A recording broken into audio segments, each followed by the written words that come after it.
Right, let's talk about the latest criticism of Eskom then and its handling of the emergency as far as energy supply in this country is concerned. We can speak now as well about remarks made by former President Thabo Mbeki, who's blamed a failure of leadership for the problems at the utility. We're joined by political analyst Rebone Tau. Rebone, a very good afternoon to you. Welcome to the program. So I don't know if you're able to hear there the board chairperson at Eskom saying, you know, they've done some good work, managed to bring a level of stability at the utility. Do they deserve some credit? Good day and good day to the viewers at home. I don't think that they deserve any credit. If you look at what is currently happening in this country, it should be us citizens who then give them credit. You can't do something and tap your own back and say you're doing well. Based on what? You know, when we still have load shedding.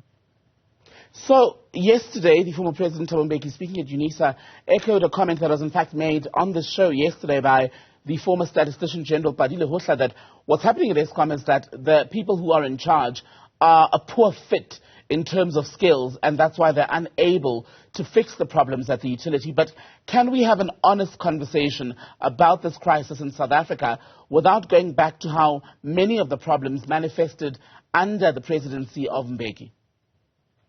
I think one must start by saying that where we are, you know, the biggest problem that ANC leaders like to point fingers at each other.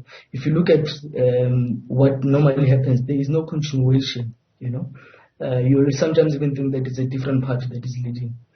But one must start by saying that I think President Ramaphosa missed an opportunity by not going to the UNGA, United Nations General Assembly, because that's where you find also all the captains of the industries will be there.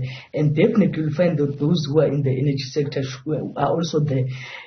Him coming back has not really shown any leadership. We saw the cabinet statement yesterday that they are still looking at the reports, you know, that were tabled, you know. So that really shows that the President Ramaphosa is really not decisive. We thought that when he comes, because this is the second time that he has to come back early from an international trip. We saw it with Egypt, you know, when he had to come back in 2019, and he did not act. He comes back again, he's not acting. So indeed, the problems of Eskom, also President Mbeki should also do a reflection with his tenure as the president of the country, because these are things that I think the ANC should have dealt with, especially when they knew that you can't do a town planning and you don't look at Eskom.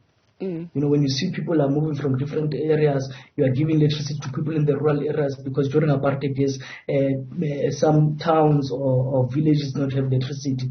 But you need to have a proper plan. And this plan does not start today, but let's go back to when the ANC started advancing its agenda as the ruling party. With that in mind then, does the political interference at some point that we've seen at Eskom over the years and political failure in terms of leadership, do you think, make a stronger case for privatization of some level of Eskom? Privatizing it will be the biggest mistake. It will not be in the interest of the people of South Africa. I can tell you right now, I was talking to a colleague of mine who's in Berlin, and she was telling me in Berlin they will be paying 1,000 euros a month for electricity, and we know because of the Ukraine and Russia war.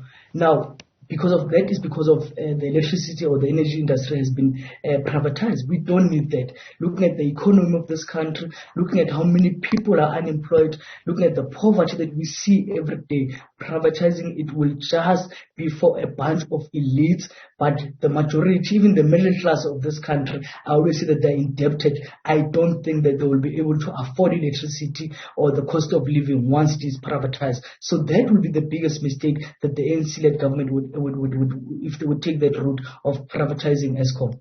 With that then, when the Energy Minister Gwede Mantashe speaks as he did today and says there's often public anger when the blackouts recur, and he says the blame should be put squarely on the leadership at the power utility, yet this is an SOE, so there is government involvement.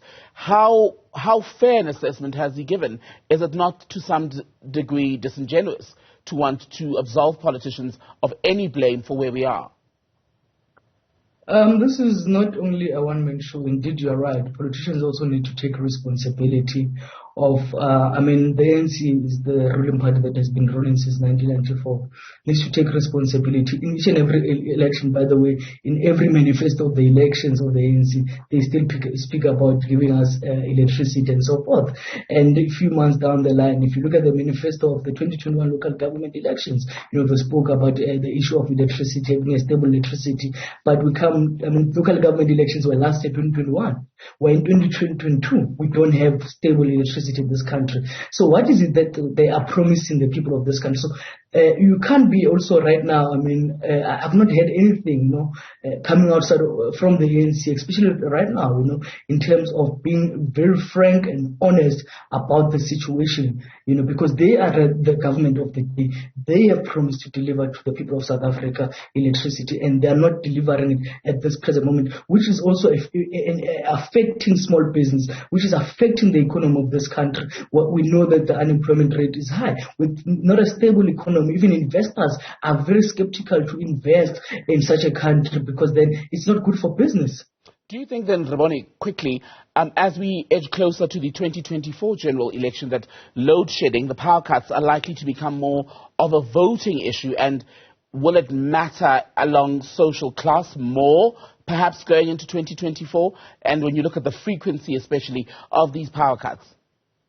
Absolutely, it is going to have an impact going to the national general elections in 2024. What is happening currently with the power cuts? Because it can't be that we continue as citizens to be promised that there will be a stable electricity. What is it that they're going to say that is different from what they've said in 2021 local government elections? This will have a huge impact.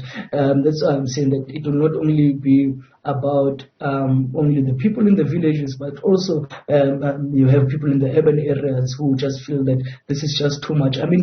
If you look at, sometimes you go for 4 or 5 hours without electricity, you can't even, if you are working from home, because you must remember that also some companies due to COVID had to then say, we'll have people working from home. This affects production. People are not able to work. People are under pressure, so this is really unnecessary stress on people who are also working from home. So those are the voters that you want to say they must vote for the ANC. These people will reconsider that decision in 2024. And by the way, we saw in the local government elections that how the ANC has dropped. This will have a huge impact for them again in 2024. Rebone Tau, good to speak to you. Thank you.